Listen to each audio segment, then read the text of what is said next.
ലോക സമ്പാദ്യ ദിനം. സമ്പാദ്യത്തിന്റെ പ്രാധാന്യം വർദ്ധിപ്പിക്കാനും പണം സുരക്ഷിതമായി ബാങ്കുകളിൽ സൂക്ഷിക്കാൻ ആളുകളെ പ്രോത്സാഹിപ്പിക്കാനും ലക്ഷ്യമിട്ടാണ് ഈ ദിനം ആചരിക്കുന്നത്.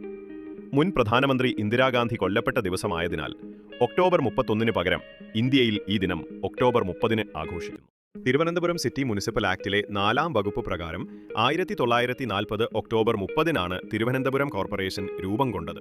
Sir Michael Francis Addison Woodruff അവയവമാറ്റ ശസ്ത്രക്രിയയെക്കുറിച്ചുള്ള ഗവേഷണത്തിന്റെ പേരിൽ പ്രധാനമായും ഓർമ്മിക്കപ്പെടുന്ന ഒരു ഇംഗ്ലീഷ് സർജനും ശാസ്ത്രജ്ഞനുമായിരുന്നു.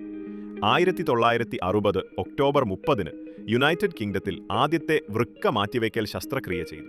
ടെലിവിഷൻ കണ്ടുപിടിച്ച സ്കോട്ടിഷ് എഞ്ചിനീയറാണ് ജോൺ ലോഗിബേർഡ്. 1925 ജോൺ ലോഗിബേർഡ് ബ്രിട്ടനിലെ ആദ്യ ടെലിവിഷൻ സംപ്രേക്ഷണ സംവിധാനം നിർമ്മിച്ചു. ഇന്ത്യയിലെ അണുശക്തി ഗവേഷണങ്ങൾക്ക് അടിത്തറയിട്ട മഹാനായ ഭാരതീയ ശാസ്ത്രജ്ഞനാണ് ഹോമി ജഹാംഗീർ ഭാഭ. ഇന്ത്യൻ ആണവശാസ്ത്രത്തിന്റെ പിതാവ് എന്ന് അദ്ദേഹം അറിയപ്പെടുന്നു. ക്വാണ്ടം സിദ്ധാന്തത്തിന് സംഭാവന നൽകിയ അദ്ദേഹം ബോംബെയിൽ 1909 ഒക്ടോബർ 30 ഒരു പാർസി കുടുംബത്തിൽ ജനിച്ചു. അന്തർദേശീയ റെഡ് ക്രോസ് സൊസൈറ്റിയുടെ സഹസ്ഥാപകനായിരുന്നു ജീൻ ഹെൻറി ഡ്യൂനന്റ്. അദ്ദേഹത്തിന്റെ മാനുഷിക പ്രവർത്തനങ്ങൾ 1901 അദ്ദേഹത്തിന് ആദ്യത്തെ സമാധാന നോബൽ സമ്മാനം നേടിക്കൊടുക്കുന്നതിന് കാരണമായി. 1910 ഒക്ടോബർ 30 അദ്ദേഹം മരിച്ചു.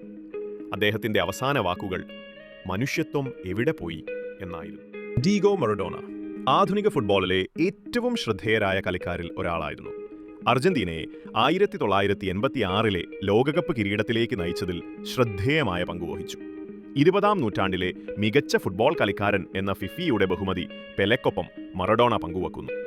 1960 ഒക്ടോബർ 30 ബ്യൂണസ് അയേഴ്സിന്റെ തെക്കൻ പ്രാന്തപ്രദേശത്തെ ഒരു ദരിദ്ര കുടുംബത്തിലായിരുന്നു മറഡോണ ജനിച്ചത്. കോർട്ട്നി വാൾഷ് ജമൈക്കയിൽ നിന്നുള്ള മുൻ അന്താരാഷ്ട്ര ക്രിക്കറ്റ് താരമാണ്.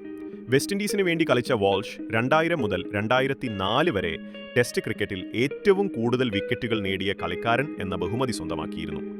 1962 ഒക്ടോബർ 30 വാൾഷ് ജനിച്ചത്. ടി.എം. ജേക്കബ് കേരള കോൺഗ്രസിന്റെ വിദ്യാർത്ഥി വിഭാഗമായ KSCയിലൂടെയാണ് രാഷ്ട്രീയത്തിൽ പ്രവേശിച്ചത്. 1982 മുതൽ 87 വരെ വിദ്യാഭ്യാസ മന്ത്രിയായും 1991 മുതൽ 96 വരെ ജലസേചന സാംസ്കാരിക മന്ത്രിയായും 2001 മുതൽ 5 വരെ ജലസേചന മന്ത്രിയുമായി. 2011 ഒക്ടോബർ 30 കേരള ഭക്ഷ്യവകുപ്പ് മന്ത്രിയായിരിക്കെ അന്തരിച്ചു.